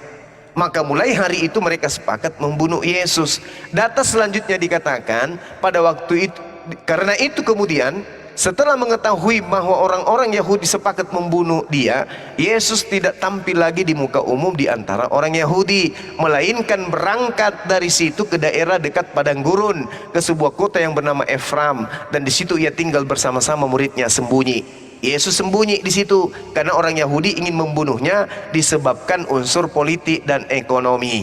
Tak ada unsur kekristenan. Dan pada saat mereka berkumpul tak ada pendeta di situ, tidak ada orang-orang gereja di situ, nggak ada orang Roma di situ, tidak ada pastor di situ, tidak ada bom-bom di situ. Yang hadir di situ punggawa-punggawa ahli Taurat. Dan kesimpulan pembunuhan terjadi karena mereka menginginkan Yesus itu tidak mengganggu kemudian jemaat yang ada, bukan karena dosa waris. Nah, itu sekarang giliran saudara. Sekarang giliran saudara bicara. Itu tidak benar. Nah, sekarang giliran saudara bicara. Tolong tunjukkan alasan orang Yahudi dan Romawi ahli Torah dan mahkamah agama ingin membunuh Yesus karena dosa waris itu tertulis di mana? Silakan. Silakan Bapak. Terima kasih. Yesus dibunuh oleh karena mereka takut diambil kekuasaan, ya. Takut seperti yang kamu katakan itu, persembahan tidak ada lagi. Jadi mereka takut mengikuti Yesus. Jadi rakyatnya itu mengikut Yesus. Disitulah mereka itu secara politik. Sehingga mereka berencana untuk membunuh Yesus. Karena belum waktunya Yesus untuk disalibkan, makanya dia sembunyi. Kalau dia sudah cukup waktu, pasti dia pasrah dan menyerah. Karena dia juga sudah mengatakan. Yang saya tanya dalilnya, alasan orang Roma, orang Yahudi ahli Taurat ini berkumpul membunuh Yesus karena dosa waris itu tertulis di mana? Kenapa digabungkan dengan dosa waris? Loh, jadi menurut Kristen Yesus mati untuk apa? Untuk keselamatan manusia. Nah, itulah yang saya tanya. Di mana orang Yahudi berkumpul, ahli Taurat berkumpul, sepakat membunuh Yesus untuk menyelamatkan orang Roma, Yunani, orang Indonesia dari dosa. Itu di mana? Datang Yesus ke dunia ini hanya untuk menyelamatkan manusia yang mau kepadanya. Alamak. Yang saya tanya, orang Yahudi, imam kepala, mahkamah agama, ahli Taurat berkumpul mengambil satu kesimpulan untuk membunuh Yesus agar Yesus bisa menjadi juru selamat di atas tiang salib untuk dosa-dosa dunia. Itu di mana mereka hasilkan hasil pertemuan itu? Coba di mana? Mereka kan buta tentang mengenai Yesus ini, tidak mengerti bahwa Yesus itu datang sebagai juru selamat. Kenapa jadi buta? Mereka pikir Yesus ini secara politik, mereka pikir dia mengambil kekuasaan, sehingga takut mereka rakyatnya memihak kepada Yesus. Ya, kalau sudah memihak kepada Yesus, sehingga perpuluhan tidak ada lagi, ya, pendapatan bea cukai tidak ada lagi. Nah, kalau itu terjadi, apa akibatnya? Disitulah mereka bertindak supaya dia dibunuh. Tujuan mereka membunuhnya untuk? Tujuan mereka membunuh supaya jangan ada saingan. Nah sekarang dari mana Kristen mendapatkan ilmu Yesus dibunuh untuk dosa waris, untuk menebus untuk dosa? Tuhan sudah katakan. Di mana? Karena begitu besar. Mama. Iya itu. Ya, karena begitu besar akan dunia ini, sehingga dia mengaruniakan anaknya yang tunggal supaya siapa yang percaya kepadanya akan memperoleh hidup yang kekal. Apa hubungannya dengan penyaliban? Apa hubungannya dengan penyaliban? Iya, jelaslah. Mana dalilnya? Saliblah anakku supaya kalian dapat hidup. Mana? Iya, di dalam Matius, Markus, Lukas itu ada tentang penyaliban itu. Lah, itu tulisan Markus yang kita tanya ini. Kesepakatan pembunuhan terhadap Yesus itu dihasilkan dari unsur politik, dari unsur ekonomi. Itu saja, nggak ada yang lain. Iya. Nggak ada yang lain. Nggak ada yang lain kan? Berikanlah kepada mahkamah agama. Nggak ada yang lain kan? Nah, muncul Kristen ratusan tahun kemudian membikin alasan baru. Yang jadi pertanyaan, dari mana Kristen mendapatkan alasan baru ini? Bukan alasan baru, memang Tuhan sudah katakan. Di mana? Telah lahir bagimu juru selamat. Mati Mija. Iya. Juru selamat tapi kok malah dibunuh? Ya.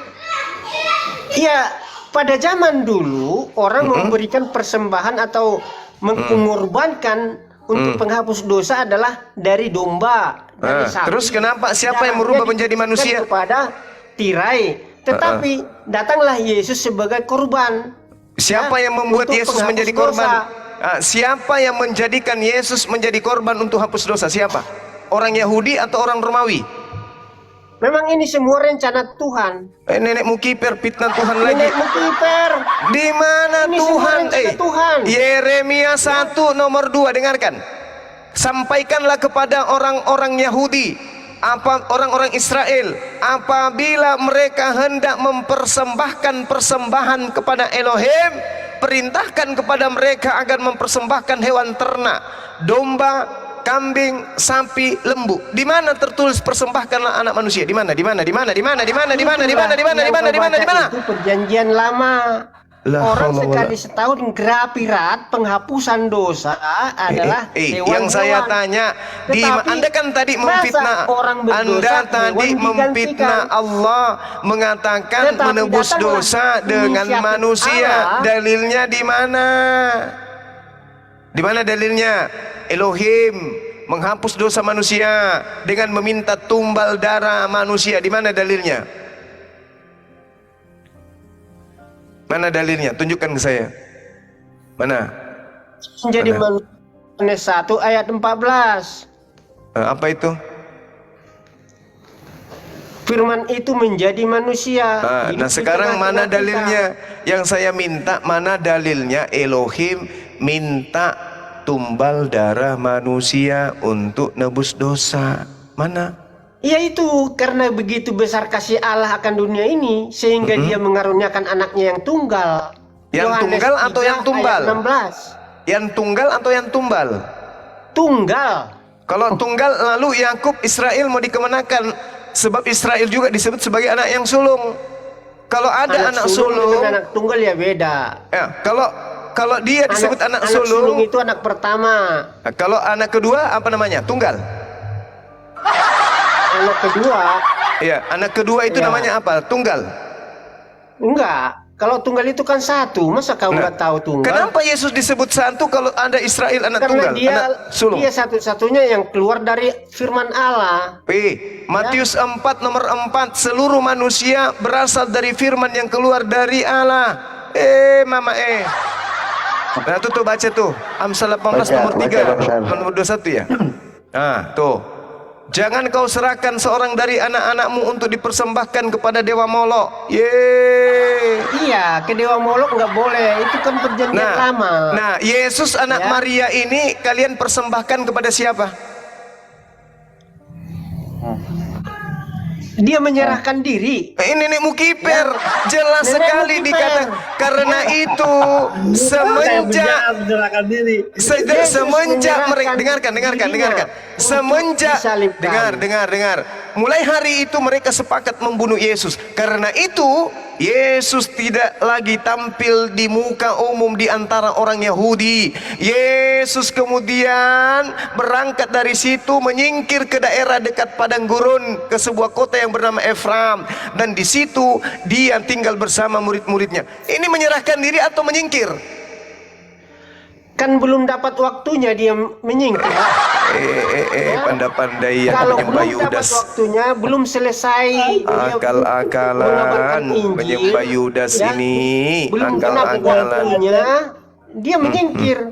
Jadi kalau sudah Akal-akalan. genap waktunya, baru dia tidak menyingkir dan bertahan. Ya, Terus makanya kenapa dia masih Simon teriak? Petrus, Eli, Eli, dikatakan, kenapa lama bisa dia baca sekali? pikiran- Kenapa dia teriak kayak gitu kalau sudah tiba waktunya? Kau ambil kitabnya orang, salah-salah pula tuh, enggak seperti itu harusnya.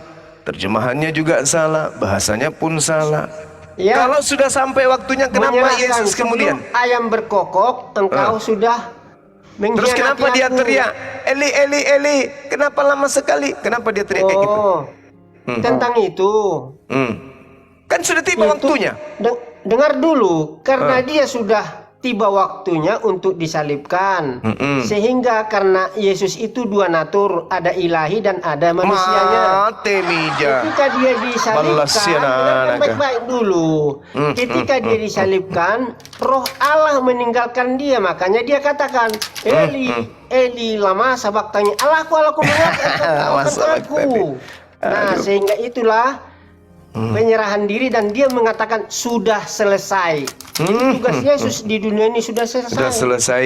Nah, Tetapi selama 40 hari dia bersaksi kepada semua murid-muridnya supaya murid-muridnya jangan kecewa apa yang telah dinubuatkan di dunia ini.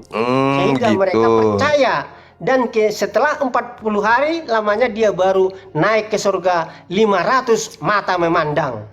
Matanya siapa aja? Ada Pak Bomom juga di situ, pakai kacamata riben. Kok si Bomom kan baru sekarang ini.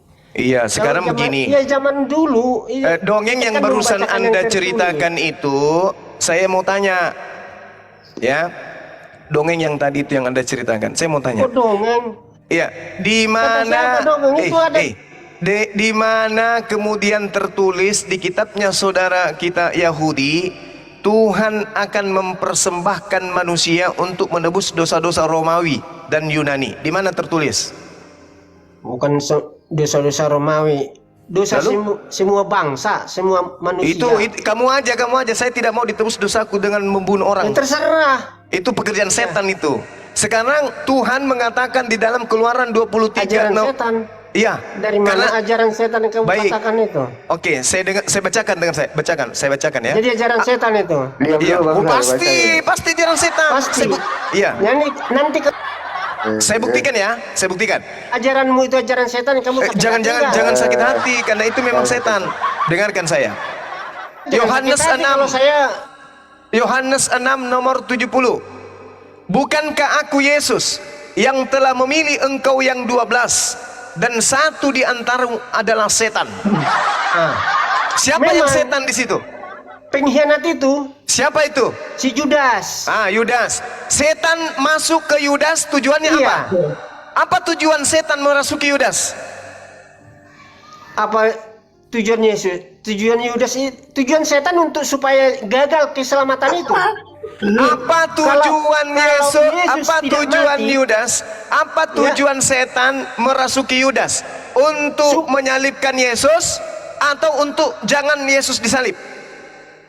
Rencana iblis supaya gagal. Gagal apa? Pertumpahan darah Yesus itu jangan disalibkan. Nenekmu kiper. Nenekmu kiper. Jadi kenapa Yudas kemudian berkhianat? Apa tujuannya berkhianat? Dia mengkhianat, dirasuki oleh iblis. Kenapa dia berkhianat? Kenapa? Iya, dia karena mata duitan. Nah, kenapa dia berkhianat? Supaya apa? Supaya apa? Dia tergiur dengan uang. Kenapa dia mengkhianati Yesus? Tujuannya apa? tujuannya dia berpihak kepada pemerintah setempat. Tujuannya untuk? Iya, tujuannya untuk berpihak kepada pemerintah setempat. Setelah berpihak kepada pemerintah, siapa yang menjadi korban?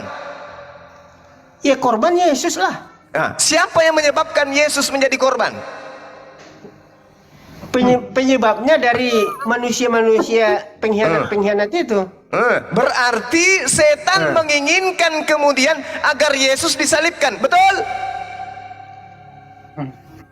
Setan pengkhianat masuk ke dalam si Judas supaya nanti kalau itu yang saya mulai lidahnya kaku, mulai gemetaran, keringat dingin, mulai itulah orangnya sehingga mereka saya sudah bilang kan, saya kan sudah bilang tadi, kamu itu pembantu setan.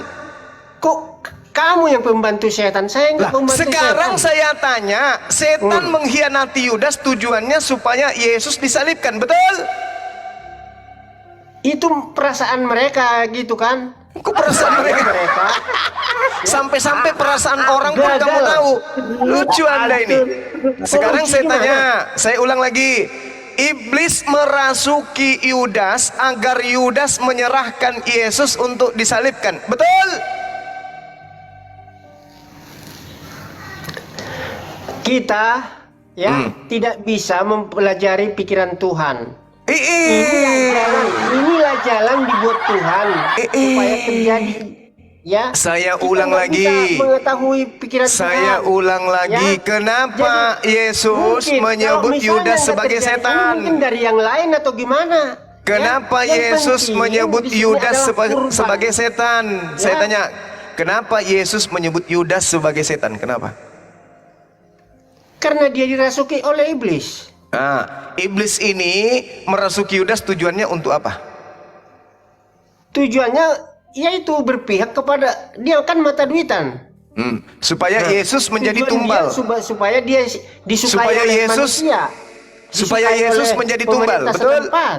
Supaya Yesus menjadi tumbal, betul? Yesus menjadi korban. Yesus, tunggu, jangan bawa-bawa dulu ajaran setannya. Yesus menjadi korban di atas tiang salib, betul? Yesus korban di kayu salib untuk menebus dosa manusia. Jangan kamu bawa-bawa dulu ajaran setannya. Yang saya tanya dulu. Ajaran setan ini enggak ada, saya bilang ajaran setan. Lah itu nebus dosa, ajaran setan itu. Nebus dosa. Mati meja. Berarti setan dengar. Berarti setan, berarti setan tujuan Yesus itu dengarkan adalah saya. melepaskan Kalau manusia Anda mengatakan kematian yang kekal.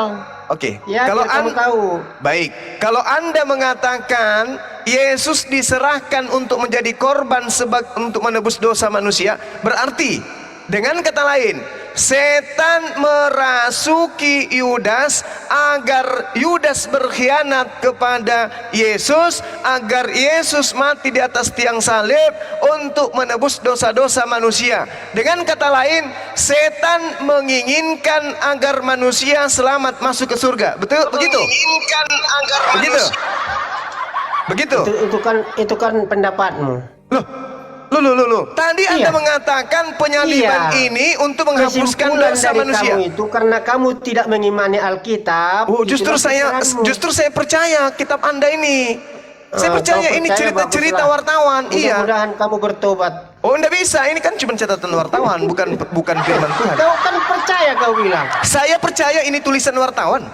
Kok wartawan? Lalu apa, Dan? Aneh. Loh, kok aneh? Tadi saya disuruh ke Google. Jadi setan mengkhianati, masuk ke Yudas untuk mengkhianati Yesus agar Yesus mati di atas tiang salib untuk supaya menghapuskan dosa-dosa manusia. Berarti setan bertujuan menyelamatkan manusia masuk ke surga. Betul? Setan tidak pernah bertujuan dan bermaksud. Setan menginginkan manusia itu masuk neraka semua. Lalu kenapa dia merasuki Yudas kalau begitu? Untuk apa? Setan-setan sebelum datang Yesus disimpan di dalam gua-gua Empat iblis-iblis setan-setan dikumpulkan dalam gua-gua. 2 Petrus 2 ayat 4.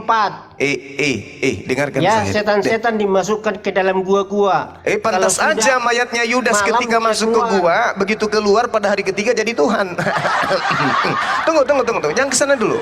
Jangan kesana dulu. Yudas dikhianati oleh dirasuki oleh setan.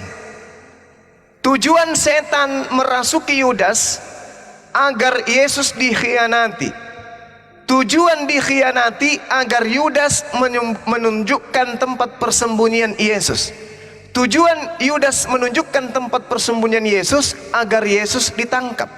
Tujuan Yesus ditangkap agar mati di atas tiang salib. Tujuan Yesus mati di atas tiang salib untuk menebus dosa-dosa Kristen. Berarti setan bekerja sama dengan Kristen untuk menghapuskan dosa Kristen dengan menjadikan anak orang menjadi tumbal di atas tiang salib. Betul atau betul? Memang pendapat iblis seperti itu. Wa kanal kafiru ala rabbihi zahira. Dan adalah orang-orang kafir penolong-penolong setan di dalam durhaka kepada Elohim, di dalam durhaka kepada ilah Abraham, Isa dan Yakub. Ini Al-Quran yang menerangkan. Iya. Adalah orang kafir. Itu kan kepahaman kalian. Adalah orang kafir, penolong-penolong setan di dalam menyesatkan umat manusia untuk durhaka kepada pencipta langit dan bumi. Gimana tuh? Takut. Coba besarkan Akhi Billy. Tidak bisa kau jengkal. Tidak bisa kau kaji. Inilah ajaranku. Tentang bunuh Allah. semua makhluk yang Semua rencana bernapas. Allah untuk kebaikan manusia. Darah dan penebus dosa adalah ajaran iblis. Rencana Allah untuk menyelamatkan manusia. Itu rencana iblis, ya Allah ya Karim. Siapa yang merencanakan? Kemungkinan kalau misalnya tidak melalui Yudas, mungkin melalui yang lain. Kita nggak tahu. Jadi itulah. Nggak ada. Kalau korbankan manusia di atas tiang salib atau dimanapun itu ajaran setan. Itu yang perlu Anda tahu. Tak ada nabi yang mengajarkan mempersembahkan manusia kecuali Nabi Saulus.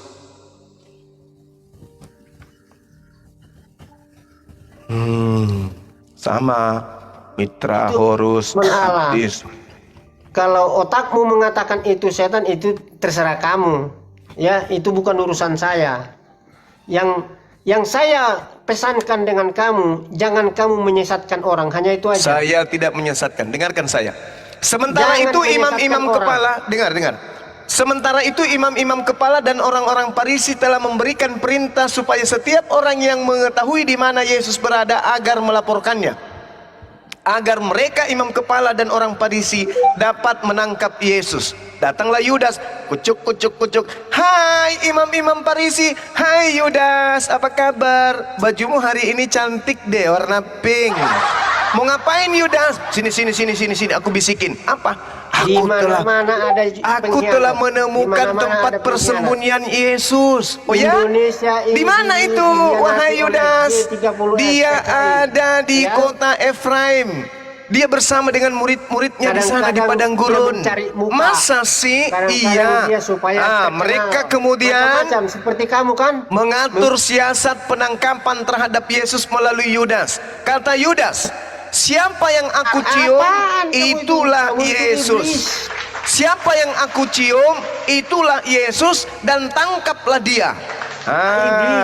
Jadi jalanlah Yudas menggunakan baju pink bersama dengan prajurit Romawi menggunakan daster, dan di situ juga ada Pak Bom bawa bakul nasi. Jalanlah mereka ke Efraim, masuk ke tempat persembunyian Yesus. Yesus kemudian, orang yang sudah diserupakan kemudian mengatakan begini.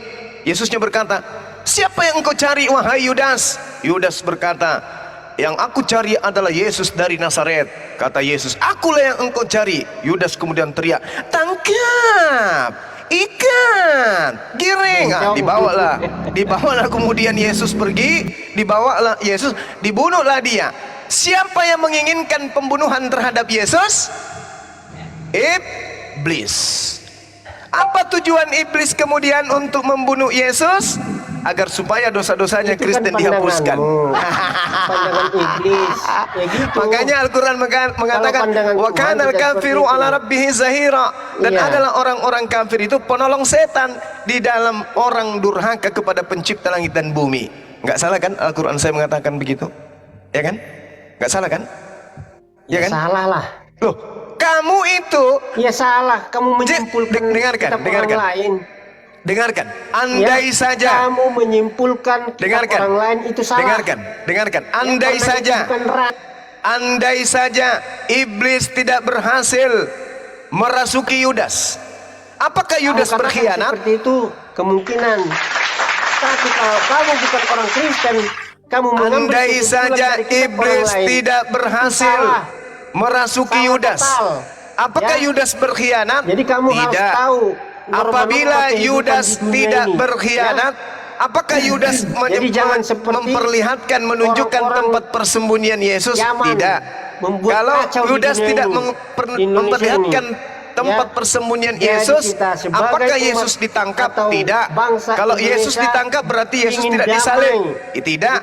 Kalau Yesus tidak disalib berarti tidak ada penebusan dosa? Yes. Kalau tidak ada penebusan dosa berarti tidak ada Kristen? Yes. Bukan urusanmu itu. Jadi Kristen ini ada disebabkan karena ada upaya dan usaha iblis di dalam menciptakan penyaliban terhadap utusan Tuhan. Pasukan dengan buta. Nah, sekarang kalau tidak ada Kristen, sia-sialah. Kalau Kristen ini tidak ada, maka sia-sialah iblis merasuki Yudas. Kalau tidak ada Kristen, maka sia-sialah iblis merasuki Yudas. Baca ini, aku tidak bisa membaca, ya, sampai 3 kali. Baca ini, aku tidak bisa membaca, ya. Oke ya, udah ya. Sampai 3 kali. Jadi alhamdulillah saudara-saudara, kita sudah mengetahui bahwa makhluk itu tidak Kristen dan iblis sama-sama menginginkan kematian terhadap Yesus. Iblis mau supaya Yesus mati. Kristen mau supaya Yesus mati. Antara iblis dan Kristen sama-sama saling membantu untuk mengajak manusia durhaka kepada pencipta langit dan bumi. Itu kesimpulan terakhir saya. Itu ya, seperti si Petrus, dia tahu pikirannya pengkhianat nanti atau tidak, dia tahu semuanya. Tapi ini enggak, apa tak nabi ini bisa membaca atau tidak?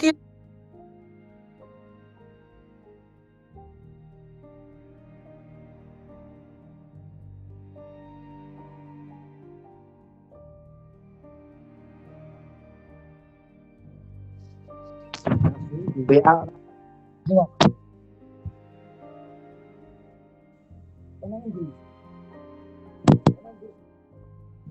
Kak Rono ngopi. Nah, sementara Yohanes dikatakan sebagai idiot. Kalau idiot itu tolol permanen namanya, Pak. Ya. Tapi orang yang tidak bisa membaca belum tentu yang namanya orang itu bodoh. Pak ya, gitu ya, Pak ya. Kalau Bapak baca lagi. Bapak baca lagi. Kurang, kalau idiot apa, Pak? Termasuk cenderung kepada sarap itu. Yang orang gila kalau Yohanes idiot itu, Pak. Itu Yohanes idiot, Pak. Silakan baca itu bahasa Yunani-nya, Pak ya. Kalau ternyata Yohanes yang Bapak imani itu idiot. Ya, Pak ya. Begitu ya. Pak Madewa. Ya. Oh, saya mau tanya ke Pak Rahman dulu ya. Boleh. Silakan. Oh, gini Pak. Tujuan Yesus kan mati di kayu salib untuk menebus dosa. Halo Pak Rahman. Ya, silakan. Saya tidak mengutip ayat Bible atau Al-Quran, tapi yang saya tanyakan kan gini, siapa sih yang menubuatkan Yesus mati di kayu salib? Menubuatkan adalah Nabi Yesaya dengan Nabi Yeremia. Berarti bukan Yesus sendiri yang menubuatkan ya? Dia kan sebagai firman menjadi manusia. Kalau yang menubuatkan nabi-nabinya di dalam Yesaya 7 ya, di situ dikatakan seorang perempuan akan mengandung dan dia melahirkan seorang anak laki-laki namanya Immanuel. Jadi udah dinubuatkan dia. Pak, tanyakan langsung kepada orang Yahudinya itu, Bang. Betul nggak, Bang, dulu pernyataan dari si Sar ini katanya dia tuh dinubuatkan di dalam Yesaya itu? Oh, nggak ada. Jadi kita itu kan klaim Alhamdulillahirrabbilalamin. Demikian tadi akhir perdebatan kali ini. Dan kita tahu sendiri bagaimana umat muslim selalu dibantah saat membaca biblosnya mereka. Oke teman-teman, akhirnya semua kembali pada diri kita sendiri, menilai mana yang baik dan mana yang tidak patut untuk dicontoh. Semoga kita menjadi Islam yang istiqomah, Islam yang kafah sampai akhir hayat nanti. Akhirnya, salam satu Tuhan, la ilaha illallah, jaya Islam, jaya Indonesia. Usikum wa nafsi bitaqallah. Wassalamualaikum warahmatullahi wabarakatuh.